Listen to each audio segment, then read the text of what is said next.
State Department. The State Department said it has ongoing conversations with the White House on issues concerning the safety of American diplomats abroad, hours after several media reported the department had warned that the president's retweeting of several anti-Muslim videos could spark unrest in the Muslim world and put U.S. embassies at risk. The White House, however, said the videos elevate the conversation to talk about a real issue and a real threat, and that's extreme violence and extreme terrorism.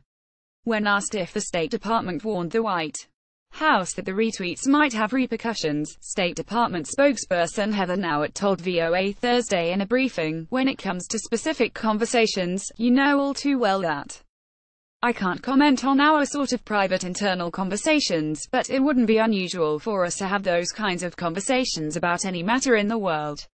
One of the things we will always say is the safety and security of our American personnel and of U.S. citizens abroad is our top concern," Nauert said.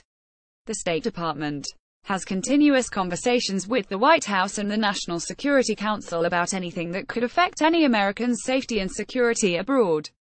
Retweeting unverified videos earlier this week, President Donald Trump retweeted 3 unverified videos that allegedly show Muslim acts of violence that were posted on Twitter by far-right British politician Jada Franson, deputy head of the anti-immigrant Britain First Party. British Prime Minister Theresa May said Thursday that Trump was wrong to retweet unverified videos purporting to show a Muslim migrant beating up a Dutch boy on crutches, a Muslim destroying a statue of the Virgin Mary, and an Islamist mob pushing a teenage boy off a roof and beating him to death.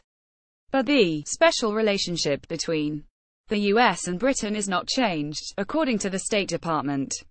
"Our relationship with many countries is stronger than a tweet," said a senior State Department official. Conversation starter. At the White House, Press Secretary Sarah Huckabee Sanders said Trump's intention was to bring up important issues through social media platforms. Sanders acknowledged Trump likely did not know these anti-Muslim videos came from far-right British politician Franson. "I think what he's done is elevate the conversation to talk about a real issue and a real threat, and that's extreme violence and extreme terrorism," said Sanders, adding it's something the president feels strongly about, and the administration is looking at the best ways to protect Americans every day. Foreign policy experts said Trump's tweets speak volumes and reinforce the widespread international perception of anti-Muslim bigotry. "I would assume that embassies in many already volatile areas will be reviewing security postures in preparation for protests and possible violence."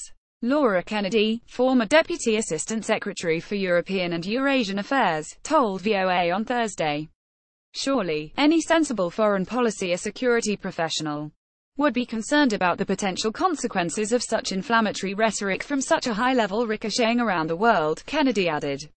Retired Ambassador Gina Abercrombie Winstanley, former Deputy Assistant Secretary for Counterterrorism, told VOA that while Twitter can be tricky and it's possible for individuals to make mistakes, President Trump's tweets of anti-Muslim videos leave the international community confused. "Withdraw the videos and let's all move on," Abercrombie Winstanley said. "I don't believe these videos should spark anti-America sentiment. A distraction." Daniel Serwer, a professor at Johns Hopkins University's School of Advanced International Studies, said the Islamophobic tweets distracted press and public attention away from imminent national security issues, including North Korea's success in developing an intercontinental ballistic missile that can reach the United States, something President Trump had said would not happen.